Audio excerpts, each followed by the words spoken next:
Hello class, and welcome to that intro music kind of sounds like Castlevania 3 actually, but I digress. Welcome to this Legacy of the Wizard walkthrough right here on Video Games 101 by way of Let's Play with Brigands. I'm your instructor, Professor Brigands, and Legacy of the Wizard is a very fascinating game blending a lot of different conventions, genres, concepts together. Very difficult game as well in terms of difficulty. I'm going to go ahead and give Legacy of the Wizard for the NES an 8 out of 10.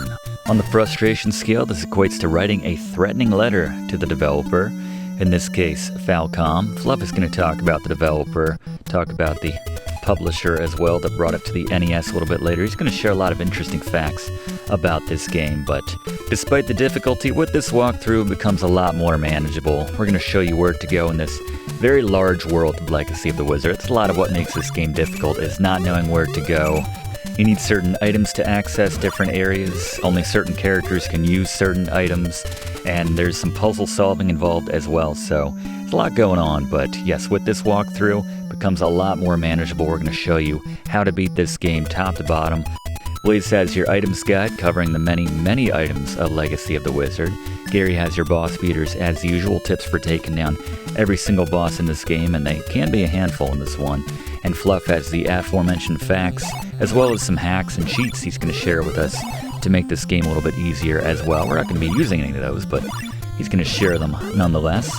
And I, of course, have your most efficient route for getting through this giant world of Legacy of the Wizard. So even with the most efficient route, this is a bit of a long one, so let's run that intro and get into this Legacy of the Wizard walkthrough right here on Video Games 101.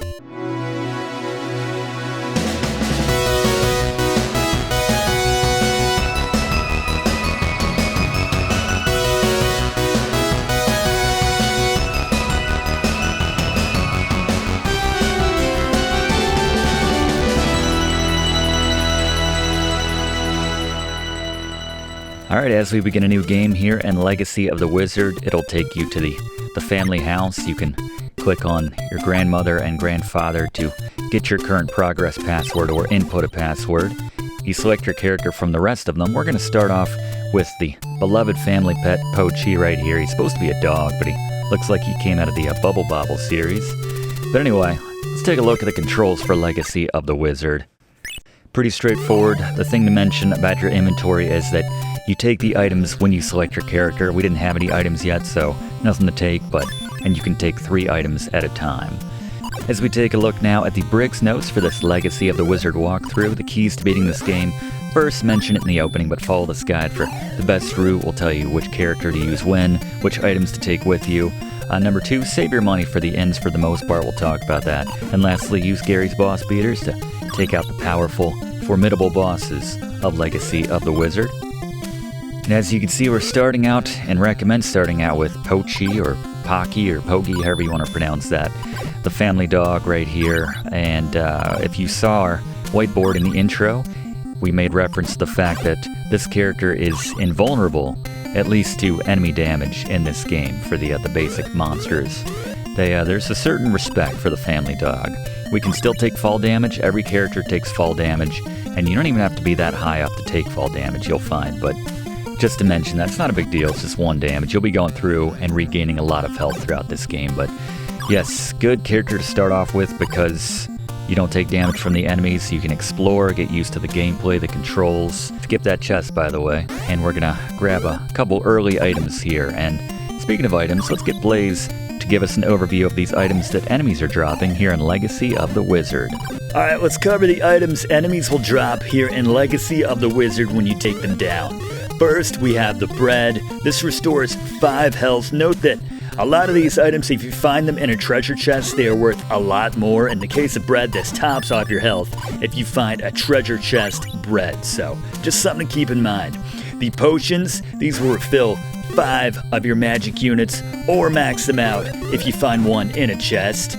Moving on to the money, you make $2 per kill when they drop a money bag, or if you find one of these in a chest, there's just a couple of these in the game worth $50 Very useful. Maybe you want to hold on to the one early on in this game, as the professor will mention, to make a very expensive purchase later on. But we also find keys, obviously worth 1 key, or if you find one in a chest, kind of a super key, this is worth 20 keys. That'll keep you opening chests for a while. Then we have the poison. Watch out for these. Enemies will drop these, and sometimes you can't get out of the way, so just keep in mind there's a good chance you could pick up some poison by accident. This does 5 damage. One last thing to mention about these drops, generally it is random, but the game is pretty generous when it comes to giving you what you need. So if you're low on health, you'll get more bread. Low on magic, more of the magic potions, and so on. Thank you, Blaze. And we just picked up a glove in that last area. Important to have early on. What's the deal with the glove? All right, the glove for Xemn. This allows you to move blocks in a very, very complicated way to solve certain puzzles in this game. Just hold A to use it. The professor will talk more about it. Try his best to explain it. But yeah, if you ever make a mistake moving a boulder or a block where you don't mean to, you just take a ladder off the screen, come back. It will reset. Note, this will not happen if you go into inns or shops on that screen. Just when you leave that screen via a ladder or a doorway, walking off the screen. Thank you, Blaze. Yeah, that glove will be very useful to the next character we play as. And that's essentially how the gameplay works. You use the unique abilities of one character to access areas only they could access, to get items which the next character you're going to play as can use to access subsequent areas only they can access, and so on and so forth. It's a nice system, I have to say. Want to mention, obviously, that every time you take a shot, you attack with B. That eats up 1 magic, but plenty of opportunities to get magic back, get health back in this game. But yeah, that's just a fact of this game, in case you were thinking, am I supposed to be draining magic every time I use my attack? There is one item which we'll get a little bit later on, which allows you to attack without having to use any magic. Not projectile-based, but Blaze will talk about that. The way the map is laid out, though, here in Legacy of the Wizard is there are these kind of early areas, which we're still in right now, which are higher up, and pretty much any character can freely travel around these areas. But where we're headed, ultimately, is deeper down a few layers, and that's where we'll access kind of a central hub, which branches off in 4 or 5 directions, and that's when you need specific items which can only be used by certain characters to further investigate those areas. So we're coming up on that central hub right now, which is all framed around a giant portrait of the final boss in this game, the dragon. So drop down here, and you'll see no matter how far you fall, you always just take 1 meter of fall damage. But we're going to go down the bottom rightmost option there in that main room, and just follow along right here. You'll see there's a lot of false walls here in Legacy of the Wizard, a lot of false walls. We're going to unlock this chest and find an elixir, and with some information on some of the more valuable chest-kept items, here's Blaze again. Alright, some of the fancier items which you'll find in chests sometimes you can purchase these. We don't recommend purchasing these items. You can find plenty of these to meet your needs here in Legacy of the Wizard, but the magic bottle, this refills your magic when you're empty, so just have this selected. When you hit that empty, it will top your magic level off. Elixir, it's kind of the same deal, but this activates upon your death. Just make sure you have this highlighted when you're about to die. You can't automatically trigger this, or rather, this automatically triggers. You can't use this manually to refill your health. You just have to have this selected when you would otherwise die to keep going. And then finally, the crystal. This just transports you back to your home, can be very useful in certain areas of the map. Thank you, Blaze. Something else to mention is you can stand on top of enemies. This will do a little damage to you when you're any one of the other characters, but you can still stand on them. But yeah, when we are Pochi, no problem whatsoever. We're going to use this to take a shortcut right here to go through this top bit and find ourselves... What did we just get? Alright, the Power Knuckle. Love this one. This quadruples your attack damage at the expense of 1 extra magic per attack. So, an attack which would cost you 1 magic now costs you 2, but still, well worth it for 4 times the damage for Xemn, Roas, Meyna, and Lyll. Sorry, Pochi. Yeah, sorry, Pochi. By the way, every time you get a new item, you can't equip it until you stay in an inn or switch your character back at the house. So, Just want to mention that, at which point you can assign your 3 items, which you can select via select and use them, as we mentioned with the controls earlier. But as we are heading to our first boss as Pochi, let's bring in Blaze to talk about the slightly more rare item drops which you get from enemies every now and then. Blaze? Alright, let's talk about some of the rarer drops which certain enemies will drop now and again. First, the ring. This grants you temporary invulnerability. You have the scroll. This has a whole number of effects. Basically just makes you faster, you jump a little more, a little farther, your weapon range is a little better. Slight knock to your damage while you have this active. You can also stack a few of these to get yourself a little extra speed and just boosting all these categories if you chain a few of these together, if you're so lucky to find them like that. And then finally the cross. This just clears all the enemies off the screens. You'll find that items which enemies drop will hang around for a good 20 to 30 seconds, so even the enemies that you don't see being killed on the screen will still drop things with the cross, so you can go over and collect when you pick up one of these items. Thank you, Blaze. And we're just trying to get a few keys right now. I want to have 5 keys before we continue on. So while we're key grinding, if we got too much money right now, I'm going to buy an elixir. But let's bring in Fluff for our first Fluff fact about Legacy of the Wizard while we grind for some keys. Fluff? Legacy of the Wizard is a 1987 action-adventure title for the Famicom and NES with RPG and puzzle elements, and it's the 4th title overall in the Dragon Slayer series. As I covered in our recent class on Faxanadu, Dragon Slayer is an action RPG series from Japanese video game developer Nihon Falcom, whose name was inspired by none other than Han Solo's Millennium Falcon, albeit with a tweak of Con to Com to better reflect their software industry. Legacy of the Wizard is one of the earliest examples in the Metroidvania genre of games, like part of said genre's namesake in Metroid, with the game's emphasis on non-linear exploration and its requiring of collecting items to further explore the world. As the professor has basically said, for players willing to put in the time to explore the world of Legacy of the Wizard, this is a very satisfying and refreshingly novel title for the NES. Certainly is. Thank you very much, Fluff. So we're going to go through the ceiling right here, and note that there are mimic chests in this game, and they do a lot of damage. Unless we're Pochi, of course. But time for our first boss. Let's go to him for the first time today. Here's Gary. It's Scary Gary's Boss Beater. Right, the first boss in Legacy of the Wizard, Tarantunes. Most of the bosses, the strategy is the same. You want to get close and blast away as quickly as possible, dishing out more damage to them before they can deal an equal amount to you. This first boss is a cakewalk for the beloved Pochi, the family pup. But yeah, just get as close as possible, fire away, you can't really lose. Note that your shots can take down the projectiles of the bosses here in this game. And also note that when you administer the final blow, make sure you get away, or at least keep firing, as they'll have a couple residual projectiles that'll come after you and can kill you even after you've taken down the boss. Thank you very much, Gary. We're going to go with Xemn now to put those items we just got to use. That includes the glove, and we're going to take an elixir as well, and the power knuckle. I like to have that power knuckle equipped so we can take down enemies much more quickly. And we just got our first crown with Pochi. Blaze? Alright, the crown.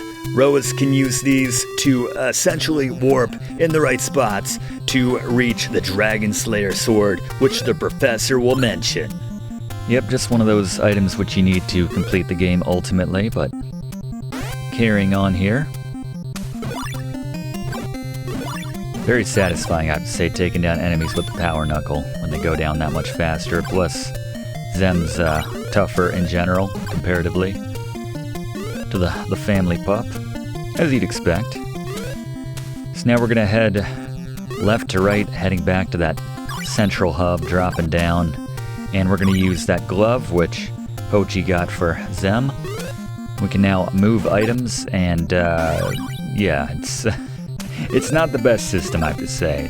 There's a few times when I nitpick about this game, but that's a fake boulder right there, if you will. Weird spot for an inn. It's just so weird, you gotta drop down to get here, but as I said, plenty of health restoring items to go around to make sure you're in good shape for the most part in this game. So let's go to that glove now and just hold down A, and you can push that boulder out of the way right there. And it's a little funky, as you'll see. This is probably the heaviest puzzle solving, if you will, here in Legacy of the Wizard, or the Xemn parts, because of the way that glove works for moving boulders out of the way. Sort of becomes a Adventures of Lolo type game in certain parts, but what did we just get here, Blaze? Alright, the rod, use this to smack boulders, blocks, the designated ones. You've seen them, you know what I'm talking about. Out of your way. Meyna can use this, and Meyna alone. There you go. Yeah, 3 of the characters all have their own unique ways for moving boulders, blocks, the white ones that you can see right there out of the way. And we got a fancy key right there. Blaze mentioned the ones you could find in chests, which are worth 20 in the case of keys, but...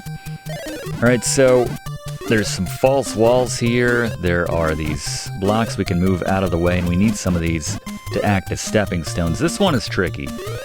So if you accidentally push a block up to where you don't mean to, and you kind of trap yourself, as Blaze mentioned, you need to leave the screen and then come back, leave via a ladder, or, moving left to right, just going to a new screen, not just going into an inn or a shop, because if you do that, you come back out, all the blocks will be in the same spots. But so the solution here is to move that one to the left, move that one to the right, as so, and if you come in from the bottom and you hold down A and you kind of hold, it's more of a, you gotta experience it yourself to know how to work the boulder moving, rather than trying to explain it, but that's the solution to this first area right here. And then sometimes you might want to switch away from that glove, like I chose to right there, so I didn't accidentally move that left block back into my path. Blaze, what did we just get? Alright, the power boots. Use this to essentially turn yourself into Mario, assuming you're Xemn, Roas, or Lyll. But yeah, you can jump on enemies, take them down. Very useful when you're out of magic or you don't want to consume your magic. Use the power boots. There you go, yeah, that's the only way to attack in this game, essentially, without using any magic. You just gotta make sure you have a bit of a ceiling so that you can get some height over an enemy. You can't just kind of walk into them and expect good things. I feel like that goes without saying, but still worth mentioning. Also worth mentioning is the stalactites, the ones on the ceiling, stalactites, T is in top, that's always how I remembered it. And then versus the stalagmites, G is in ground. The ones on top don't hurt you for what it's worth, so keep that in mind, but yeah, the ones on the ground will hurt you. I'm gonna stop off at the inn right here, top off our life, our magic, and make some adjustments to the inventory. I think I'm just gonna swap out the elixir for the power boots, go Mario on some enemies, assuming we've got the ceiling to operate with, obviously. Good way to conserve some magic, though, and not having to do the conventional attacks, just stomping on the enemies' heads. So we can cut through right here, actually. And Fluff, I'm told you have something you want to share? Here's a quick tip for you in the class, Professor. Hold up while you're moving around on the spikes to keep from taking damage as a nice little health-saving hack. Good call. Thank you very much, Fluff. I like that. So yeah, right there, instance where we can use that glove to kind of push that off to the side. And sometimes I like to just switch away from the item, because when you're jumping, that's the same button you use to control the blocks when you're touching up against one. So sometimes you gotta switch away from that glove just to ensure that you don't accidentally move it right back into the position you were just trying to get it out of. And another little puzzle area here. It's just about clearing out the blocks and making sure we can pass through. So let's just drop this. Of course, we can also reset these by coming in from the bottom, should we need to. But if we see, we can like kind of hang around the side here, and then we want to push that to the left. So kind of holding left as we jump, and that's how we can push that block out of the way, same as that one beneath us right there. And then we have to come in from the top, actually, otherwise you can't make that jump on that kind of second column from the left. A little tricky like that. They like to trick you here in Legacy of the Wizard. I mentioned this, but yeah, Xemn's area is definitely the most puzzle-intensive stretch of the entire game. Might need to surf this one up over one more. I think we could probably make this jump, but just kind of ride that underneath as we're standing on top. We can ride it to the right there. And now just trying to move this thing to the left. Well, I guess I'll just push that out of the way.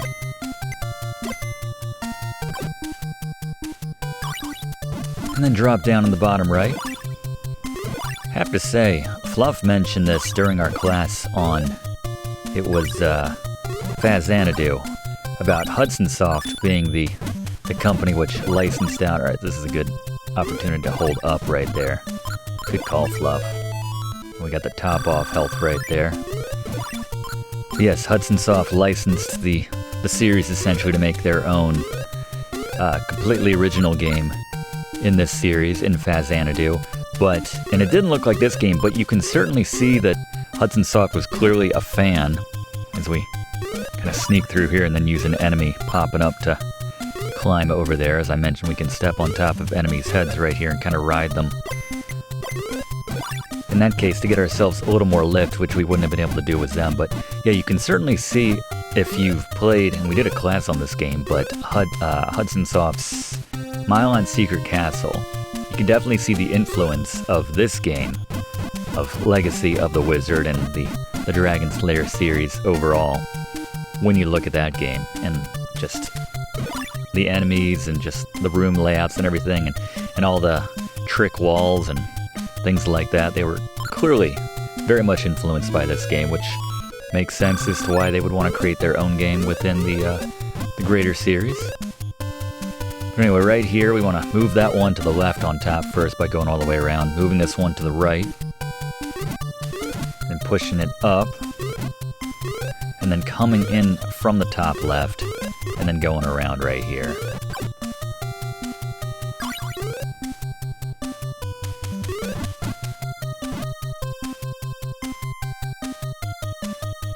Yeah, sometimes it takes my head a second to untangle things and get what I'm seeing here, but I'm gonna ride this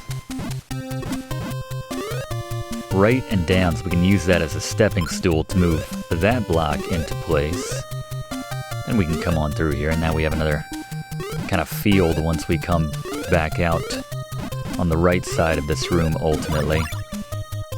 And admittedly, there's a few ways to do a few of these. Sometimes there's only one solution.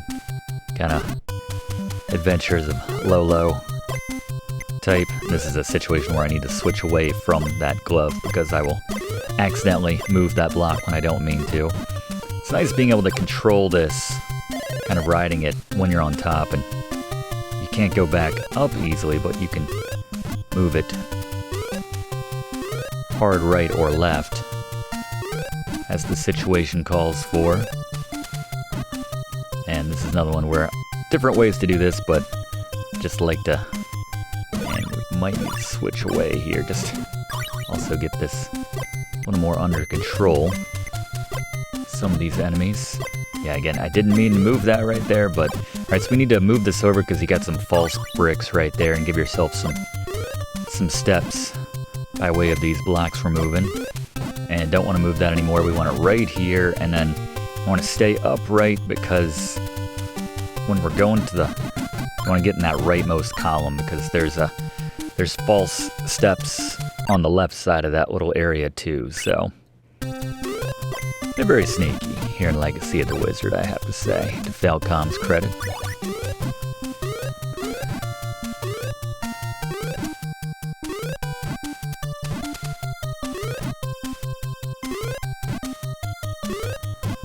So this next area, we need to kind of painstakingly and slowly move these blocks across because we can't, that's not a walkway we can use. So we're going to need to kind of ride these right to left, just kind of move them one block at a time, and then kind of make sure we don't push it so far away that we can't get back to it. Alright, I'm going to have to ride this bottom brick up if I can't make that jump. Alright. Well, while we're figuring this out, let's bring Fluff back in, give us some context as to what the story is here in Legacy of the Wizard. Fluff? As is typically the case in NES titles, little to no in-game context is provided to the player regarding what the story or ultimate goal is here in Legacy of the Wizard. Instead, the instruction manual gives a brief overview because, let's be honest, it's cheaper than animating anything. Essentially, we play as the Drazzle family, which is purportedly an abbreviation of Dragon Slayer, a woodcutter's family of magic users and warriors on a quest to defeat an evil dragon using a mythical blade known as the Dragon Slayer before the dragon is revived. The sword is hidden and can only be located by using 4 hidden crowns the player must collect, using each family member's unique abilities to collect said crowns, find the sword, and face the evil dragon to save the land. Not to mention their family and their beloved pet Pochi. We cannot stress enough how beloved that pet is. Thank you very much, Fluff. Yeah, once we get those crowns, that's when you really see just how sneaky it is. How difficult this game would have been just to figure out on your own. You can see again right here the stalactites. No damage, but not the case for the ones on the bottom, even though we're driving our skulls right into them. Go figure. But yes, it's a marvel anyone figured this game out back in the late 80s. Done any guides or anything like that back in the days when you were putting together your own map. We can actually, if I can just get a good jump here. Alright, Blaze, what did we just get? Alright, the Mattock, you might remember this one from our recent class on Faxanadu, but yes, use this, it's a pickaxe essentially, use it to smash blocks with Lyll. Every time you do it, it will consume 1 magic. Yep, incidentally, our next character we're going to be using in Lyll. And the one instance where we can't finish things off with one character, actually. Again, you know, you can explore with different characters, do it in different orders, things like that. Certainly, a lot is dependent upon the items which were shown you, so again, hence the most efficient route playing through here in Legacy of the Wizard, but never react to those poisons in time. I never believed that the enemies would willingly poison us like that. But, get some top-off bread right there. Locked door. Still riding that special key that we found. Alright, this is another slow and steady one right here. This is kind of obnoxious, actually.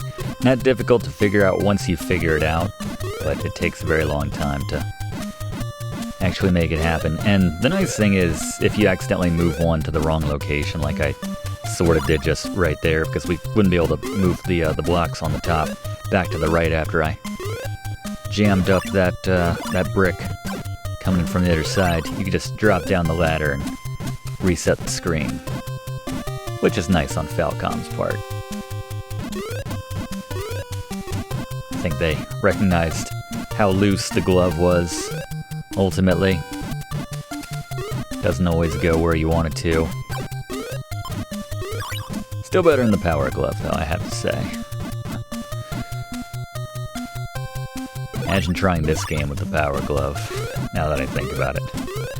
My own personal version of hell. One of my personal versions of hell. I don't know why so many of them involve the power glove, but... Alright. Still not quite there. Yeah, this part didn't need to be this long, if you ask me, quite honestly. One of those things like, once you've proven that you can figure this out, do we need to keep having the player prove it again and again and again? You can see you can push blocks into enemies, by the way, to take them out. That's very useful for some of the other characters who can move blocks in their own ways. Well, Meyna at least. Lyll has her Mattock, so she just smashes those boulders out of the way, but... Yeah, exact same animation from our class on Faxanadu, the Mattock.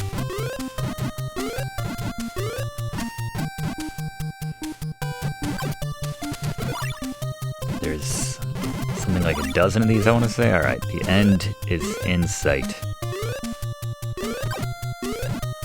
And we will need to go down to that final column over there because this ladder just leads to another dead end, so we're gonna slip through the wall on that bottom area there. So one last column of these bricks for good measure. There we we go. It's a little breathing room right there. Something else to point out, which is useful in one very specific instance later on in the game, as we're finally dropping down here, is the mimic right there, is that if you don't pick up the item which the enemy leaves, then they will take longer to respawn. They won't respawn until that item disappears from the screen, which is, you know, a good 15, 20 seconds, something like that. So, just something to mention. If you want to keep the baddies off the screen for a little bit longer, again, it's going to be very useful to keep that in mind. Very near to the end of the game, I think, overall in the grand scheme of things, but we'll mention it. It's just very sneaky. We're cutting through tiny little, again, using that fluff technique right there. Tiny little holes in the floor, the wall. This makes Mylon's secret castle seem pretty obvious by comparison.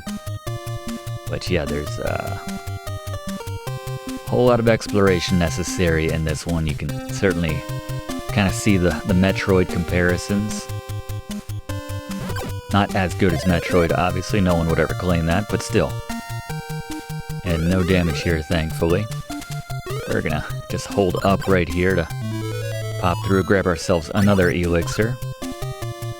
Only problem with the elixirs is obviously that you need to have them equipped, and the 3 inventory slot maximum makes it kind of difficult, because typically there are 3 items, certainly 2, but oftentimes 3 items which you need in this game in a lot of different instances just to get around, essentially.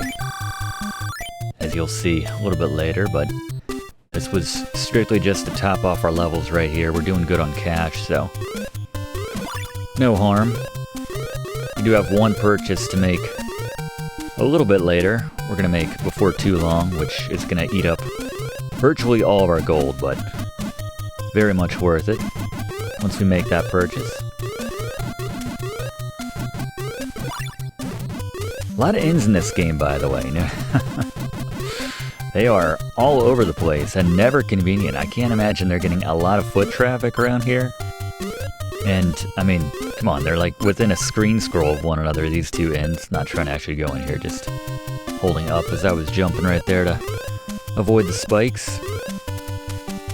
Yeah, you would have to think that was a mistake on Falcom's part, the stalactites not doing any damage to you. Kind of reminds me of the cloud level of Little Nemo right here, with that green background. We can very carefully ride this. Gonna make our little stairs right here, and you just gotta keep these going. Give ourselves a few tiers to work with here. Trying to stay more on the left side of the bricks if we're riding them right to left. Otherwise, if you're on the right side, once you move it, you just drop like a sack of bricks. Kind of ride this up diagonally if you want. We're trying to get to that chest, which is gonna give us our 2nd crown and take us to the next boss, actually.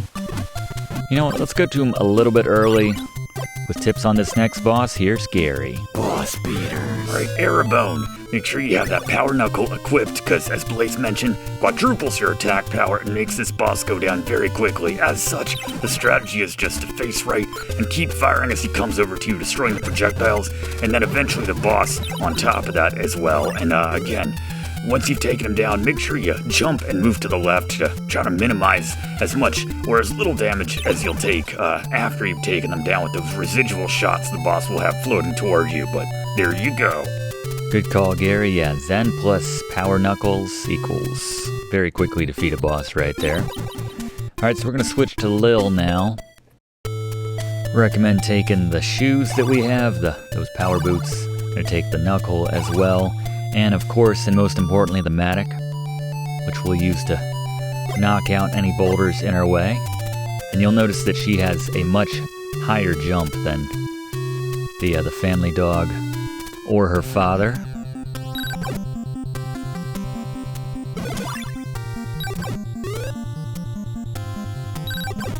Almost feels like you have jump shoes equipped, but getting ahead of ourselves.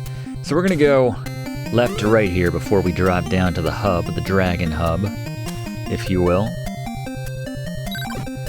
This room kind of feels like, now that we can jump higher, it kind of feels like Link's Adventure, or the Adventure of Link, Zelda 2. Specifically when Link is using the jump magic in one of the palaces, with the bricks and everything. But yes, before we drop down to the hub, we're gonna make a quick stop at the ATM. Told you to skip this chest earlier on. We're gonna stop off at the inn, actually, since we got money to burn after we pick up this big money bag we're about to grab for 50 bucks. Hopefully this will about top you off at this point in the game. We're gonna need almost every single penny for this purchase we're about to make with Lyll down in her area of the map. Very useful item, but yes, yeah, that's why I recommend it. Putting off that chest and not collecting it earlier when I called that out when we were passing through here to grab the glove early on here in this Legacy of the Wizard walkthrough. Now we're just going to backtrack and then ultimately head down to the hub. You can see it's a lot of fun having the scroll plus a character like Lyll, who has a higher jump to begin with. Just kind of float all over the screen. Not float, we'll have that ability later. Let's try out our Mattock here. Hold down A. You can see it used one magic right there, but knock that brick out of the way. Those symbols, by the way, in case you're wondering, of the I guess the girl looks like she's wearing a headband or something. Like a hair metal band singer. That's always kind of the vibe I got from it. That is a point where you can use one of the crowns to essentially teleport. But we're going to save those for when we're using our final character in order to grab ourselves the Dragon Slayer sword, which Blaze mentioned earlier. Just wanted to call that out. Again, strange place for an inn, but... So this time we're going to drop down and go through here via our Mattock once again. Drop all the way down in a very sneakily hidden shop here. You need to change it from an inn, actually, by jumping again, hitting A there. Head inside, grab yourself the shield for 95 gold. Blaze? Alright, the shield. Everyone can use this to protect themselves against the projectiles of the bosses in this game. Very useful against one boss in particular, which Gary will mention. Thank you, Blaze. And to get out, once you drop off that top ledge right there, hold left all the way until you touch down at the top of that ladder, and then jump and push to the left. If you try going to the left and then jumping, you'll just drop straight off that ladder, so it can be kind of frustrating, but that's how you do that right there. It's sort of the same physics of jumping off ladders to begin with, but just something to keep in mind. As we're heading to Lyll's actual area now, kind of in the top right above where Pochi's little area was on the map. Yeah, that shield, well worth the expensive $95 price tag. That's what we were saving up for there. That's why we put off grabbing that sack of gold from that chest that whole time. And by the way, the elixirs they sold in that shop were only $10 if you notice. We grabbed ourselves one, but that's the cheapest and best place to purchase elixirs in the entire game, so just keep that in mind as we are continuing to delve deeper into the depths of the bowels of the map here in Legacy of the Wizard. Get ourselves 20 keys right there. That'll help us moving forward. And what did we just get, Blaze? Alright, the fire rod. This doubles your attack range and consumes 1 magic per time you use it on each attack. Note that everyone can use this, one of the rare items which everyone in the family can use, even the dog Pochi. Good call, Blaze. Thank you very much. Unfortunately, we will not be using Pochi anymore. Pokey? Did we open this question up to the class, by the way? Leave a comment. How do you pronounce that dog's name, the beloved family pet? But yeah, I suppose better late than never, that is the expression, but in this case, yeah, really doesn't matter. We're not even going to be using that extended fire rod range shot item right there. It's a lot of words. Just kind of worked in there, but anyway. I'm going to drop down below here. And don't worry about taking damage, as we're going to be using the crystal to get out of here right now. We'll talk about that in a second, but the wings, Blaze? Alright, the wings, they allow Meyna to fly. Note that this slowly drains your magic whenever you have it selected, but yeah, you can fly. There you go, good call, Blaze, thank you very much. So we're going to switch over to Meyna now, so make sure we take these wings with us. The reason we are not continuing on with Lyll, like we did with Xemn and Pochi in their areas, just going ahead and taking out the boss after we got some items, is we literally can't access Lyll's boss right now until we get some more stuff via Meyna here. That's why we're switching to her. And note that you gotta select those wings to actually use them, so you can see already just in tiny little samples here how useful this can be for avoiding enemies, avoiding damage just by popping one of those on or popping on the wings and just hovering over danger, or you know, if you just don't feel like doing some tricky platforming, jumping platform and platform, just pop on those wings and just float on up there at the expense, as Blaze mentioned, the slow expense of a slow magic drain. But certainly worth it. So as we're traveling back to the hub with Meyna, also important to mention, take the rod with you so she can move blocks so that we can access some of the areas down in her stretch of the map to pick up some important items which the other characters are going to need. Lyll especially, so we can go back and take on what's going to be the penultimate boss, but plenty of things to do with Meyna first, so come down to the bottom left here and use that rod. You can see the effect it has on blocks. Go by this hidden shop that we accessed earlier with Lyll to get that shield.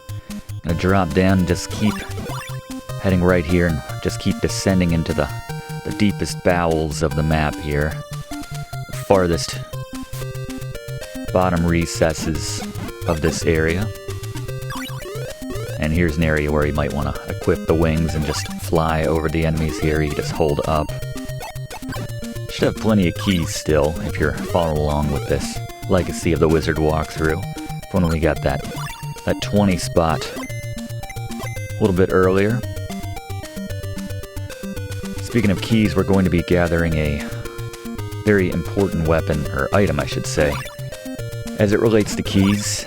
A key stick, which we'll let Blaze talk about once we pick it up, but suffice to say, if you are using this item, then you won't need to worry about keys anymore. And there's going to be certainly one area in particular, and just walk through that mimic chest right there. It's going to do some serious damage, so I find it easier just to walk through rather than stick around and try to fight it, bait it and fight it. And you might have to do this a couple times. If there's a better way to do this class, let me know, but the back and forth is just so quick that I find that I need to give this a couple tries and then hopefully jump up while that block on the top is on the right side, but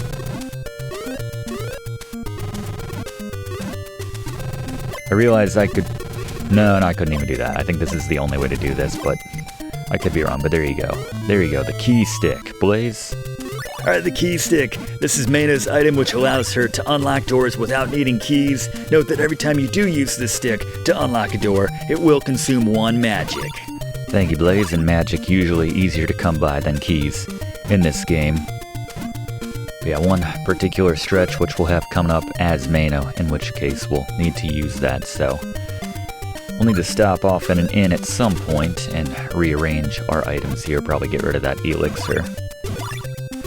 Note that ultimately we want to go through that bottom of the 3 passages. We went through the middle one just now on that last screen, just so that we could come over here and grab ourselves a crystal. So if you don't want a crystal, don't think you need a crystal, which you might not, but just wanted to show that it's an easy get, so I don't mind stopping off to grab that, since it's not taking us too far out of our way.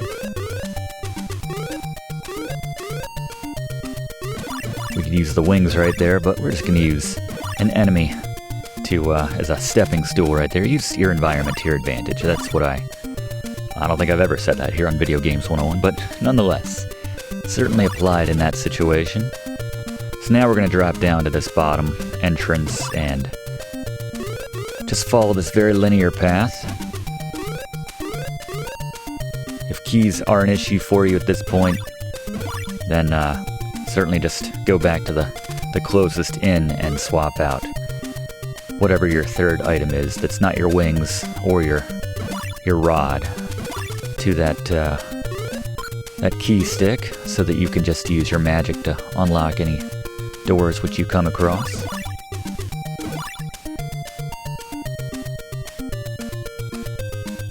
Again, I know that we are using very little strategy when it comes to actually avoiding enemies, and I'm sure someone's going to mention that, but which is totally fair. But as I said before, inns are plentiful. We're going to stop off at one right here, especially when you know that you got one coming up. And a lot of times I just assume prioritize my magic over my life to have that stocked, rather than taking down enemies with our magic. But there you go, this should be your loadout now, midway through, after you have the key stick. I keep wanting to say key blade with Meyna. Got any Kingdom Hearts fans out there, class? But now that you've stopped off at that inn, and this is your loadout here. Again, the wings, the key stick, and the rod. All essential items for getting around these last bits and getting some very important items for the remainder of this game. Coming down to the last few items, incidentally. Yeah, this is a little funky. Definitely need the wings here to pop up there. And again, just to continue to defend myself, I don't know if I need to or not, but yeah, again, I can see a lot of people calling out the sloppiness when we just right there, perfect example.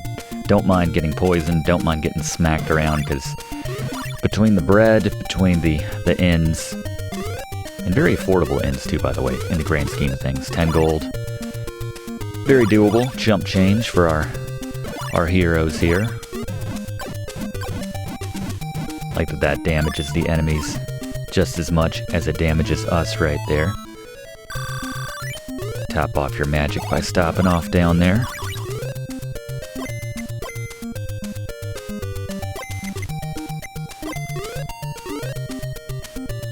You'll find magic, especially in this section of the game, when we're going to need a lot of magic to unlock all the doors with our key stick coming up here momentarily.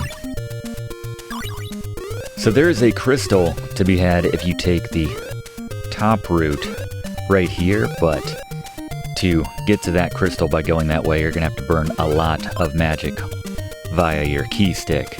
A much more affordable way to get up there to the crystal is to take the bottom route over here and then just fly up into this little opening.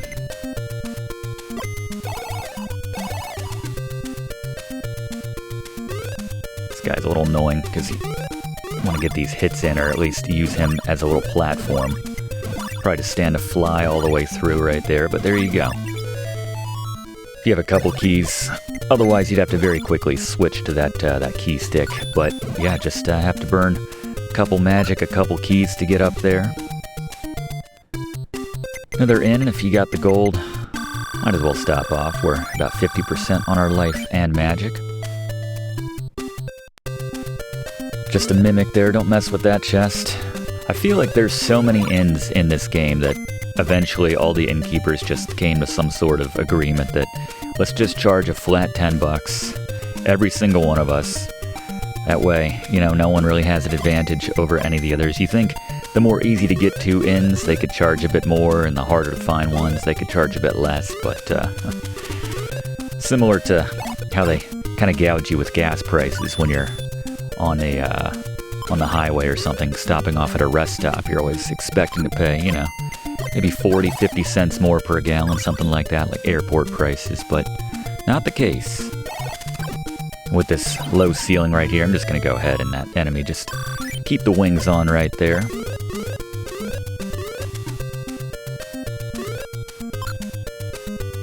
And continuing along, there's a massive, massive map in this game. I can't stress that enough. So much of the difficulty is figuring out where you're meant to go in this game, and even when you're on the right track, you have something like this, with a lot of fake floorboards and things like that.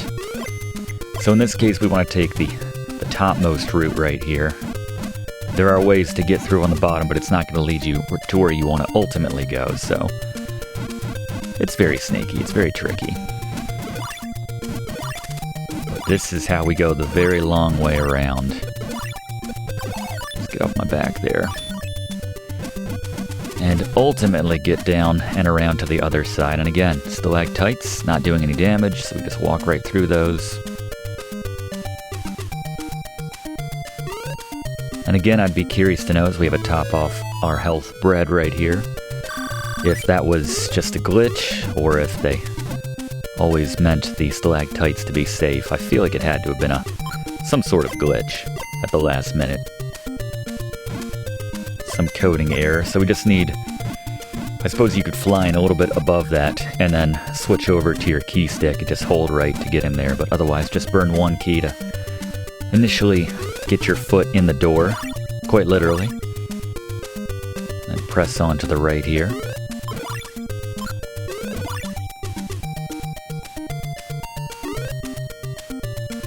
Again, you got some of those enemies that feel like they ripped off from this game when they were making, or Hudson Soft was making their Mylon Secret Castle.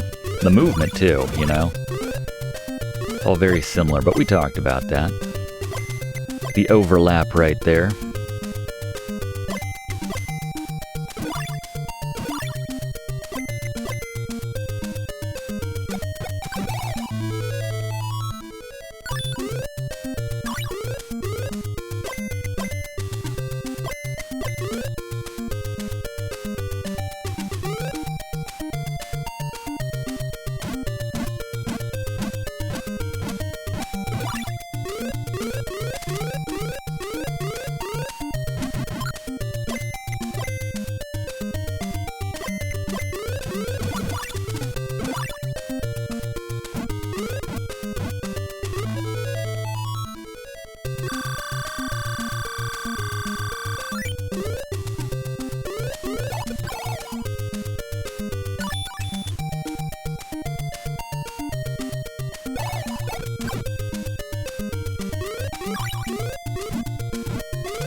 Alright, so we're just about coming up on a very important item.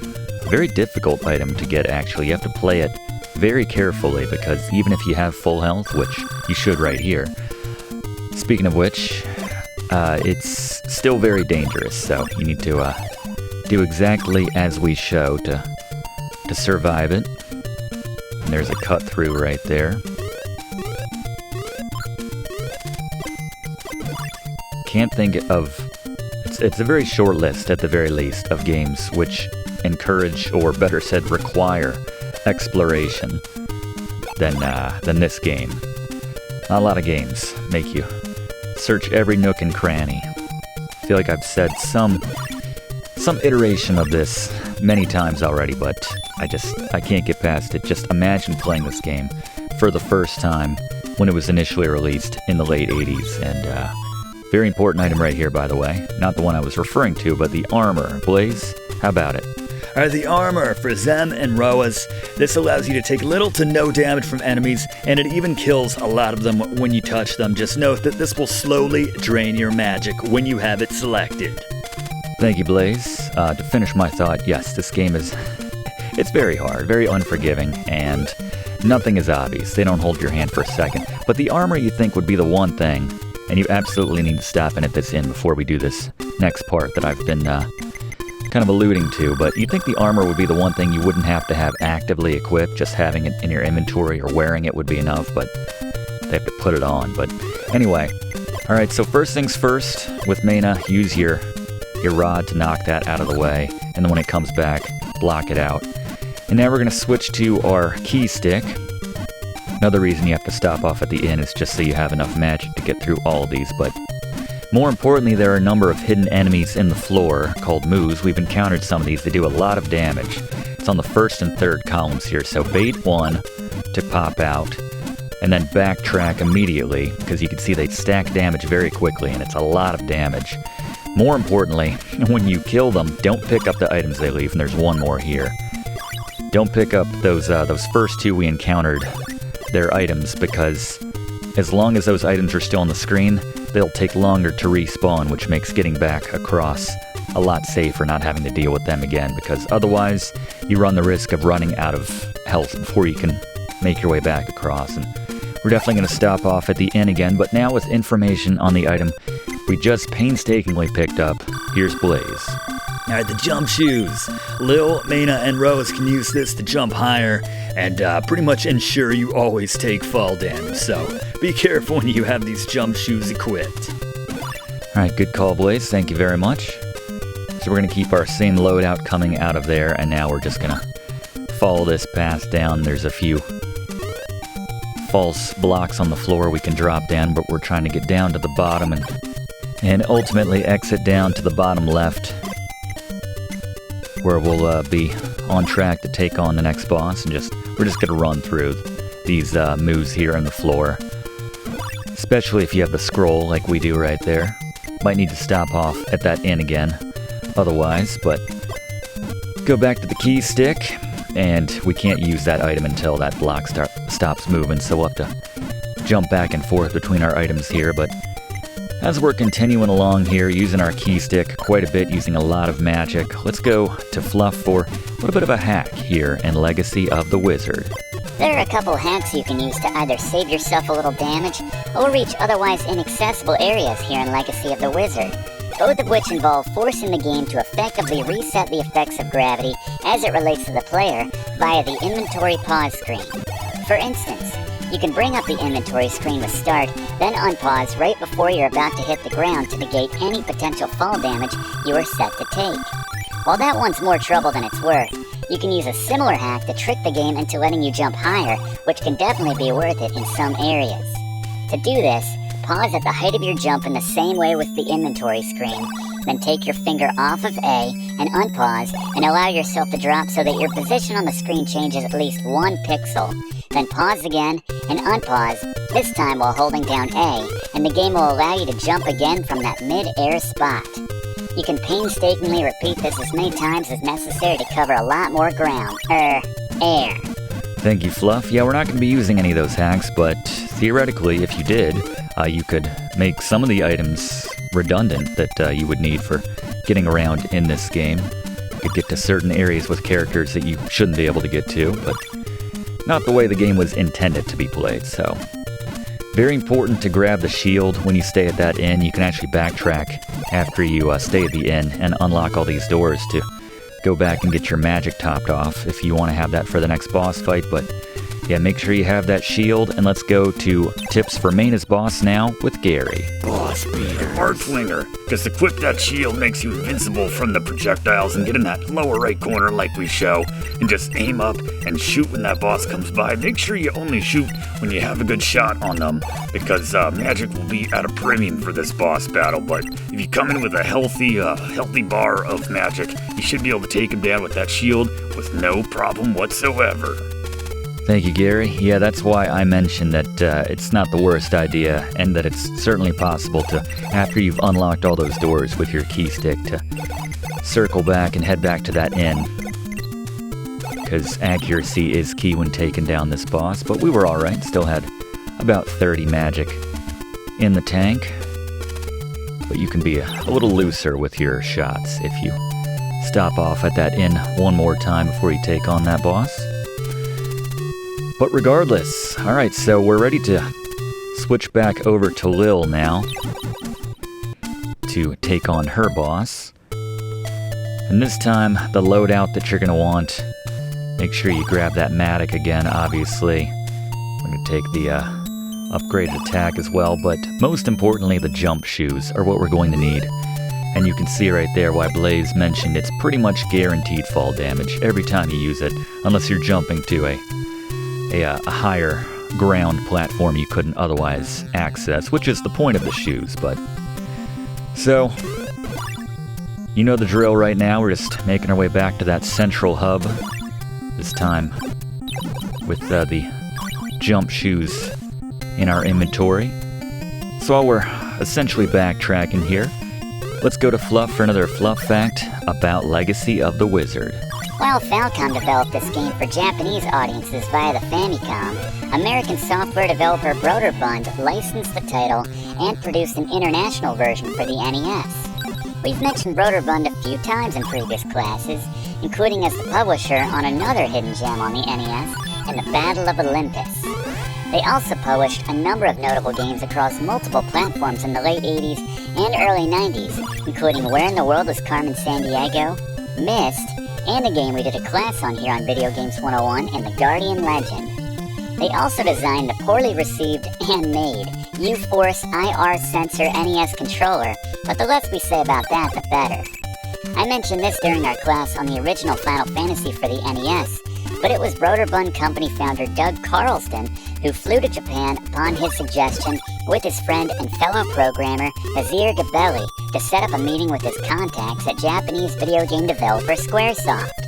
Gabelli impressed the top brass at Squaresoft and went on to program the first 3 Final Fantasy games and a personal favorite of mine, not to mention a game we recently did a class on in Secret of Mana, all of which were games which were influenced by the earliest titles in the Dragon Slayer series, just to bring it all back full circle. There you go. I like how you tied that all together, Fluff. Yeah, it's hard to overstate how influential the games in the Dragon Slayer series were. Certainly the early ones, which influenced earlier games like The Legend of Zelda, obviously, which had a huge impact on subsequent games. But yeah, I don't think this game gets enough, or this series rather, gets enough attention when it comes to that. Which is why it's nice to have Fluff mention that right here. So we're getting down into the depths of Lyll's portion of the map here. And there's an easy-to-access elixir if you want to grab one by dropping down here in this chest right here. And then once we have the jump shoes, we can use these to easily just jump over the wall right here from this platform.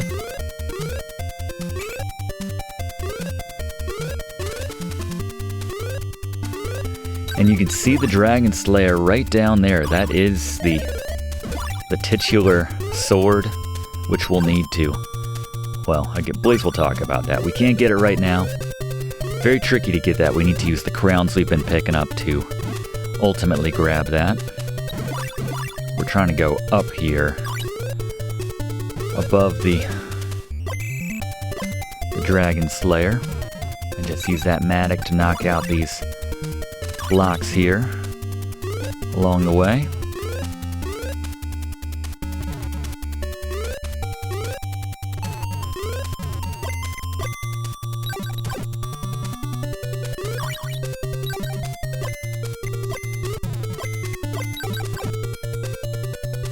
We have one of the most difficult little platforming stretches, I'd say, in the entire game coming up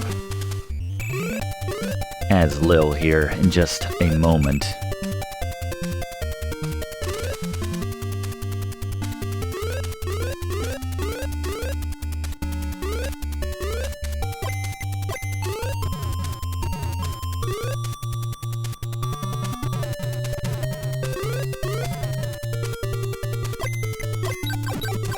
Like that extra firepower.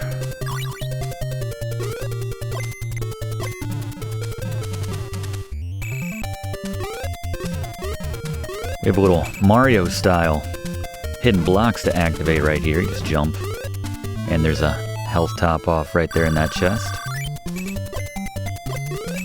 Of course, we could just use our jump shoes to make all those hidden blocks redundant in that case. Yeah, that's just a dead end down there. Just make that jump with the jump shoes right there. See, magic's a little hard to come by right here, so we do have this inn down here at the bottom of this pit. If you want to stop in and top off your numbers, not a bad time to do it. There's another inn coming up in just a moment as well, but we're going to need some magic for this stretch here. So this is getting into the tricky platforming bit I was talking about earlier. It's just at the edge. So knock out these blocks with the Mattock and stay up top as long as possible. And then the third and fourth green blocks from the left are false blocks, so get to the very edge of that fifth one before you make that jump. Otherwise you have to go up and around again. But Gary, next boss. Rockgaea gets my word for toughest boss in Legacy of the Wizard. But if you equip that power knuckle and come in with full health, get in the spot we show, and take down those projectiles before they can hit you, once that boss gets beneath you, just fire away. You'll take him down before they can take you down. I guarantee it. But yeah, very powerful boss. Keep firing after you take him down, as every shot that hits you is very, very impactful. So follow the strategy, you'll take him down. You have to make sure to get out of the way right there at the end too. Hang back to the left, unless for some reason there just happen to be a bunch of projectiles over there. You might just want to keep firing, but finally time to play as the final character of the family, Roas. Make sure you take the jump shoes and the crown. The third item is completely optional, whatever you want to take. I'm going to take the power boots in case we want to stomp on some enemies' heads Mario style, but yeah, we're going to be replacing that third slot with the Dragon Slayer, spoiler alert. But one last time, you know the drill. Gotta head back to that central hub, and we're finally gonna use the crown on some of those little portraits that we've been seeing around the map here. One of those right there. We're not gonna be using it on that, but that's what it looks like. So we're gonna head down to the hub, and while we're doing this one more time, let's go to Fluff for one last Fluff fact. I think another tip for Legacy of the Wizard. Fluff? Earlier I talked about a couple hacks using the pause feature to trick the game. For the less scrupulous members of our class who want even more, there's a built-in cheat system which requires a second controller. On the title screen, hold up, right, A, and B on controller 2, and simultaneously hold down, left, and select on controller 1. You may need a +1 for this, but while you're holding all this down, finally press start on player 1's controller, and if done correctly, you'll hear this tone. This allows you to do a few things which take a bit more work. First and easiest, you can now click the family portrait on the wall to toggle through the different music themes of the game. When you're ready to cheat, choose Roas and head to the item shop in the tree by the family house. Try to buy the crystal, and then exit, and you should see one armor in the inventory you didn't have before. Return home, select Roas again, and equip that armor. Now head outside, and make sure the armor is selected so that your magic is draining. Let the magic drain all the way, attacking if you want to speed the process along, and when you hit 0 magic and re-enter the house, you should hear that same tone again. Repeat this if it didn't work, but once you're inside, hold left and B on controller 2, and right on controller 1 while the cursor is on the sound test portrait again. While the cursor is frozen on that portrait, press A. If you've done this correctly, you'll hear one more tone. Now select a character, and you'll see you have 16 of every item, minus the crowns and Dragon Slayer, plus max keys and gold.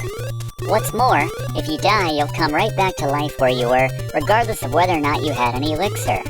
I'd call this the lazy man's way to beat this game, but with all that effort between the 2 controllers and more, there's nothing lazy about it. Nope, certainly not, but not a bad way to play, honestly, if you ask me. I will not begrudge anyone who wants to take a shortcut or two here in Legacy of the Wizard. Speaking of which, this is not a bad time to use that hack that we referred to earlier, or Fluff told us about, where you can pause it mid-jump, drop down a little bit, and then unpause and hold that A button to jump again. We're trying to do it the legitimate way right here. This is a very tricky jump. We need to lure one of these enemies over this way to use them as a little makeshift platform. So if we get him at the height, there we go, alright. Almost burned through all of our life to do it.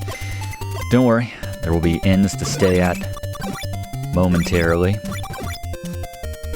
I need to be a little bit careful. I'll take that bread, certainly. And just keep using your crowns on the portraits as we show them. And there we go, the Dragon Slayer, Blaze.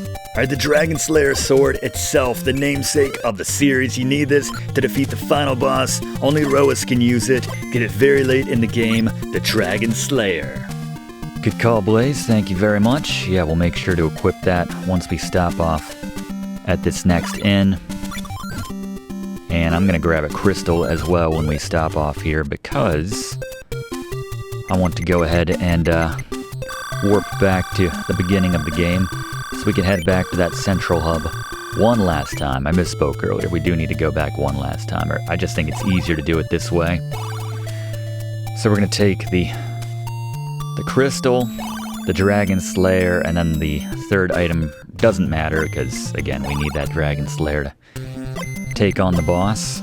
We could take jump shoes just to make this jump a little bit easier without having to rely on a baddie, but so we'll probably stop off at one last inn once we get to that main area. And then, yeah, that giant portrait of a dragon might have been wondering this entire game, what is the point of that? I mean, it frames the room nicely, but is that all there is to it, Professor?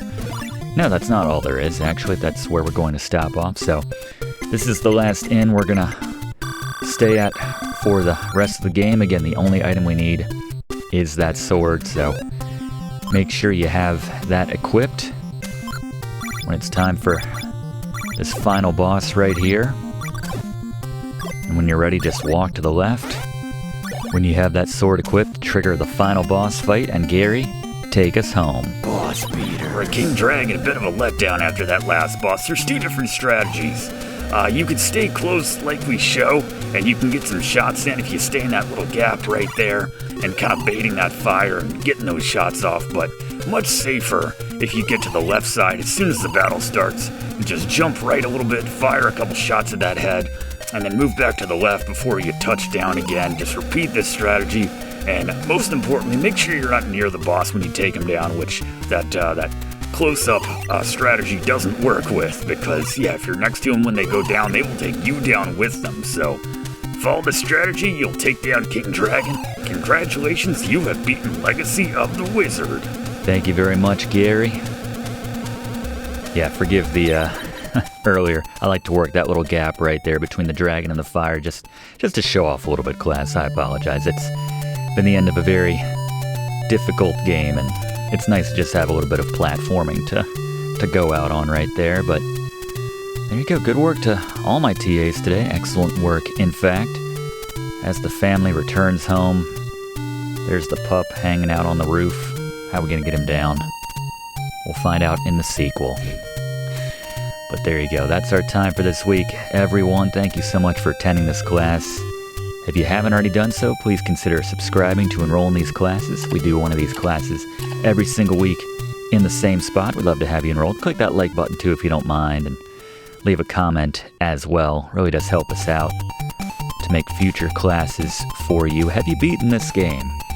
If so, my hat is off to you. This was no easy feat, as it's been well covered. I do like the way they do the cast right here with the full names. Orzin's in the localized, the Broderbund version, I suppose, but the Drozzle family in the original Japanese version, but there you go. And then Pochi as the monster. And then the many bosses we faced. King Dragon, Kila. Here's all the bosses which Gary gave us the tips for earlier on. Even the below the lines monsters get some love right here, like that we mentioned the Moo, obviously earlier.